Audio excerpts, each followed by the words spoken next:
Hello everyone, कैसे हैं दोस्तों। आप लोगों का हमारे YouTube channel yes edu world में बहुत बहुत स्वागत है। दोस्तों, बात करें आज की वैकेंसी की, तो दोस्तों मैं आज आप लोगों के लिए बहुत अच्छी वैकेंसी की इंफॉर्मेशन लेकर के आया हूं। दोस्तों, जो पोस्ट है ऑफिसर की पोस्ट है, और दोस्तों आप लोगों को लोकेशन को लेकर के भी कोई दिक्कत नहीं होगी। दोस्तों, चाहे वो आपके जॉब की लोकेशन हो या आपके एग्जाम सेंटर की बात हो। दोस्तों, इसमें जो आपको सैलरी मिलेगी दोस्तों 90,000 रुपए पर मंथ आपको स्टार्टिंग में सैलरी मिलेगी। और दोस्तों, जैसा कि आप जानते हो गवर्नमेंट में सैलरी बढ़ती रहती है, तो आगे चल के आपकी सैलरी बढ़ भी सकती है।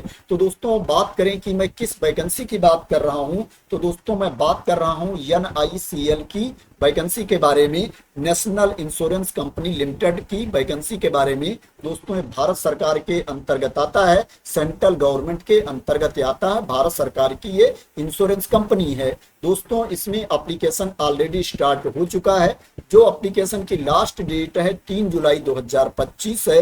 3 जुलाई 2025 तक आप इसमें ऑनलाइन मोड में अप्लाई कर सकते हैं। जो फीस पेमेंट की लास्ट डेट है वो भी 3 जुलाई 2025 है। 3 जुलाई 2025 तक आप इसमें फीस की पेमेंट कर सकते हैं। नंबर ऑफ पोस्ट की बात करें तो इसमें जो टोटल नंबर ऑफ पोस्ट है 266 है। 266 पद हैं जिनके लिए एप्लीकेशन इनवाइट किया गया है। दोस्तों, एग्जाम डेट की बात करें तो इसमें 2 चरण में आपकी परीक्षा होगी। प्री एग्जाम होगा और मेन एग्जाम होगा। दोस्तों, जो आपका प्री एग्जाम होगा वो 20 जुलाई 2025 को आपका प्री एग्जाम हो सकता है, और जो आपका मेन एग्जाम है वो 31 अगस्त 2025 को आपका मेन एग्जाम हो सकता है। दूसरे चरण का एग्जाम आपका 31 अगस्त 2025 को हो सकता है। ये डेट टेंटेटिव है, आगे पीछे भी हो सकती है, लेकिन अभी इसमें यही डेट बताई गई है। अब बात करते हैं इसके लिए आपके पास क्वालिफिकेशन क्या होना चाहिए, आपकी एज कितनी होनी चाहिए। दोस्तों, आपके पास जो क्वालिफिकेशन होना चाहिए, आपके पास ग्रेजुएशन की डिग्री होनी चाहिए, स्नातक की डिग्री होनी चाहिए, और उसमें 60% अंक होने चाहिए, 60% मार्क्स होने चाहिए। अगर आपके पास ग्रेजुएशन की डिग्री है और उसमें 60% अंक हैं तो आप जर्नलिस्ट एडमिनिस्ट्रेटिव ऑफिसर के लिए अप्लाई कर सकते हैं। दोस्तों, इसके अलावा दूसरी पोस्ट पर भी वैकेंसी है, लेकिन उसमें अलग अलग क्वालिफिकेशन मांगा गया है। यहाँ पर जर्नलिस्ट एडमिनिस्ट्रेटिव ऑफिसर की पोस्ट ऐसी है कि इसमें कोई भी ग्रेजुएशन डिग्री वाले अप्लाई कर सकते हैं अगर उनके 60% अंक हैं स्नातक में। दोस्तों, एज लिमिट की बात करें तो इसमें अप्लाई करने के लिए जो आपकी मिनिमम एज होनी चाहिए दोस्तों 21 साल से कम नहीं होनी चाहिए। जो मिनिमम एज है 21 ईयर्स है, और जो मैक्सिमम एज है 30 ईयर्स है। 30 साल तक के अभ्यर्थी इसमें अप्लाई कर सकते हैं जिनको एज में छूट नहीं मिलती है, और जिनको एज में छूट मिलती है उनको अपर एज लिमिट में छूट भी मिलेगी रूल्स के अकॉर्डिंग। दोस्तों, सैलरी के बारे में मैंने आप लोगों को ऑलरेडी बता दिया है कि इसमें जो आपको स्टार्टिंग में सैलरी मिलेगी 90,000 रुपए पर मंथ आपको सैलरी मिलेगी। दोस्तों, यहाँ पर जो सैलरी बताई गई है इसमें अलाउंसेस जोड़ करके सैलरी बताई गई है।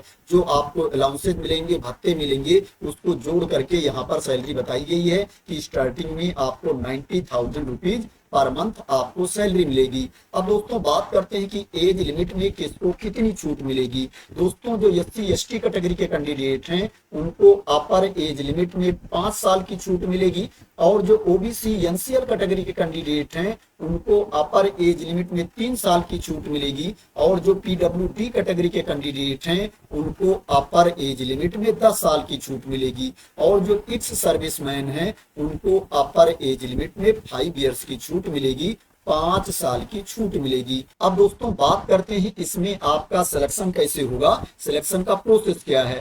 दोस्तों, इसमें जो आपका सिलेक्शन होगा प्री एग्जाम होगा, मेन एग्जाम होगा और इंटरव्यू होगा। दोस्तों, पहले आप प्री एग्जाम दोगे, उसमें जब आप क्वालिफाई कर ले जाओगे तो कैंडिडेट को शॉर्टलिस्ट किया जाएगा, और शॉर्टलिस्टेड कैंडिडेट को मेन एग्जाम के लिए बुलाया जाएगा, मुख्य परीक्षा के लिए बुलाया जाएगा। उसके बाद जो कैंडिडेट मेन एग्जाम क्वालिफाई कर ले जाएंगे तो दोस्तों उनको इंटरव्यू के लिए बुलाया जाएगा।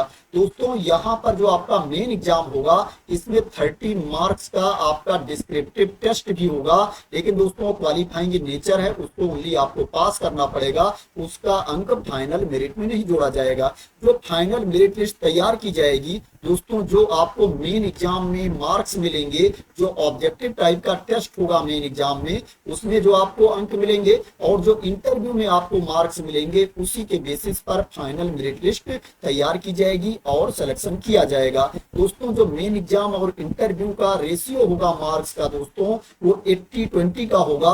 80% मार्क्स आपका मेन एग्जाम का जोड़ा जाएगा और 20% मार्क्स आपका इंटरव्यू का जोड़ा जाएगा। दोस्तों सिलेबस और एग्जाम पैटर्न की बात करें तो दोस्तों जो नोटिफिकेशन वाली पीडीएफ है उसको मैं वीडियो के नीचे डिस्क्रिप्शन में डाल दूंगा।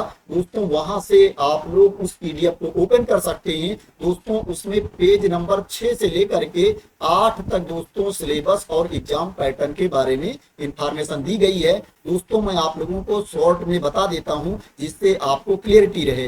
दोस्तों इसमें जो आपका प्री एग्जाम होगा उसमें टोटल आपसे 100 क्वेश्चंस पूछे जाएंगे, 100 प्रश्न पूछे जाएंगे। उसके लिए आपको 1 घंटे का टाइम दिया जाएगा। जो प्रश्न आपसे पूछे जाएंगे ऑब्जेक्टिव टाइप के क्वेश्चंस आपसे पूछे जाएंगे, बहुविकल्पीय प्रश्न आपसे पूछे जाएंगे। इसमें 3 सेक्शन होगा। जो पहला सेक्शन है इंग्लिश लैंग्वेज का है, इसमें आपसे 30 क्वेश्चंस पूछे जाएंगे, उसके लिए आपको 30 मार्क्स मिलेगा। रीजनिंग एबिलिटी है दूसरा सेक्शन, इसमें आपसे 35 क्वेश्चन पूछे जाएंगे, उसके लिए आपको 35 मार्क्स मिलेगा। क्वांटिटेटिव एप्टीट्यूड ये तीसरा सेक्शन है, इसमें आपसे 35 क्वेश्चन पूछे जाएंगे, इसके लिए आपको 35 मार्क्स मिलेगा। टोटल 100 क्वेश्चन पूछे जाएंगे, उसके लिए आपको 100 मार्क्स मिलेगा। जो एक प्रश्न आपका होगा वो 1 अंक का होगा। प्रत्येक सेक्शन के लिए आपको 20 मिनट्स का टाइम दिया जाएगा। जो आपका प्री एग्जाम है इसका अंक फाइनल मेरिट में नहीं जोड़ा जाएगा। इसके बेसिस पर कैंडिडेट को शॉर्टलिस्ट किया जाएगा और मेन एग्जाम के लिए बुलाया जाएगा। मेन एग्जाम की बात करें, मुख्य परीक्षा की बात करें तो इसमें ऑब्जेक्टिव टेस्ट होगा जिसमें मल्टीपल चॉइस टाइप क्वेश्चंस आपसे पूछे जाएंगे, बहुविकल्पीय प्रश्न आपसे पूछे जाएंगे। ये 250 अंकों का होगा और 30 मार्क्स का आपका डिस्क्रिप्टिव टेस्ट होगा। 30 अंकों का आपका डिस्क्रिप्टिव टेस्ट होगा। ये क्वालिफाइंग नेचर है, इसको ओनली आपको पास करना पड़ेगा। ऑब्जेक्टिव टेस्ट की बात करें तो ये 3 घंटे का होगा। इसमें 5 सेक्शन होंगे, पांचों सेक्शन मिला करके आपसे 250 प्रश्न पूछे जाएंगे।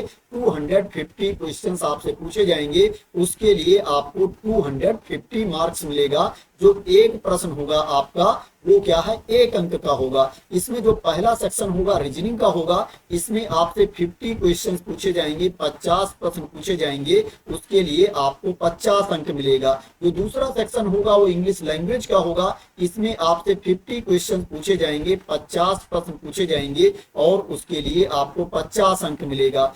जनरल अवेयरनेस से 50 क्वेश्चंस पूछे जाएंगे, तीसरा सेक्शन होगा, इसके लिए आपको 50 मार्क्स मिलेगा।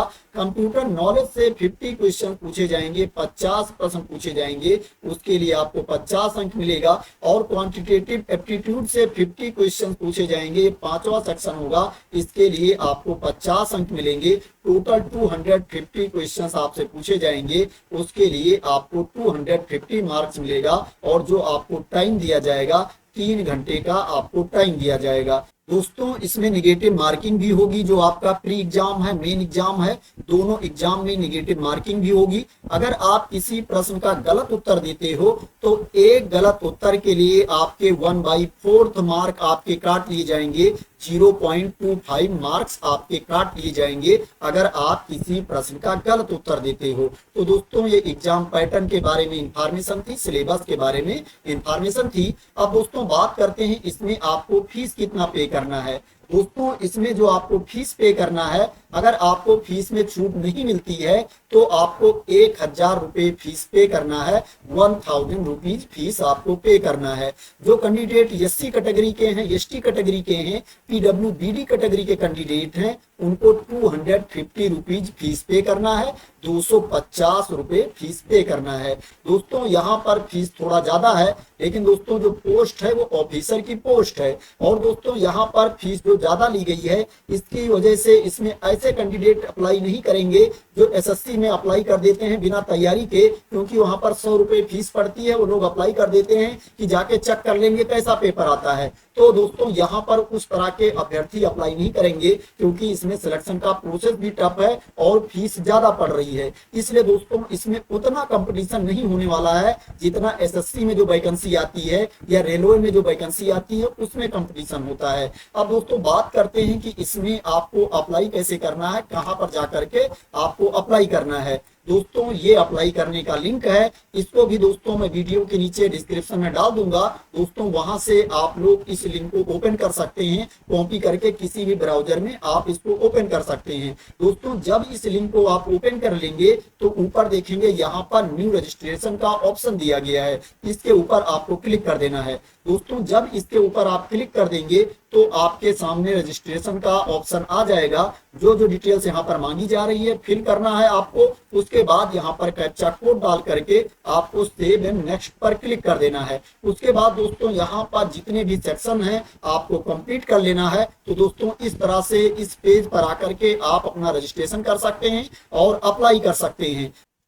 तो दोस्तों ये नेशनल इंश्योरेंस कंपनी लिमिटेड के अंतर्गत वैकेंसी निकली है। ये कंपनी भारत सरकार के अंतर्गत आती है, भारत सरकार की इंश्योरेंस कंपनी है। दोस्तों जो वैकेंसी आई है एडमिनिस्ट्रेटिव ऑफिसर की पोस्ट है, 266 पद हैं जिनके लिए एप्लीकेशन इनवाइट किया गया है। इसमें जर्नलिस्ट की पोस्ट है और अदर स्पेशलिस्ट की इसमें पोस्ट है। जिस भी पोस्ट पर आप जॉब करना चाहते हैं उसके लिए आप अप्लाई कर सकते हैं। आशा करते हैं दोस्तों आपको इस वैकेंसी के बारे में क्लैरिटी मिल गई होगी और आप मेरे द्वारा दी गई इंफॉर्मेशन से सेटिस्फाई होंगे। दोस्तों अगर आप मेरे द्वारा दी गई इंफॉर्मेशन से सेटिस्फाई हैं और इसी तरह की इंपॉर्टेंट अपडेट चाहते हैं, इंफॉर्मेशन चाहते हैं, वैकेंसी की न्यूज चाहते हैं, तो दोस्तों आप लोग मेरे चैनल को सब्सक्राइब कर लेना। अगर अभी तक सब्सक्राइब ना किया हो तो थैंक यू सो मच दोस्तों फॉर वॉचिंग।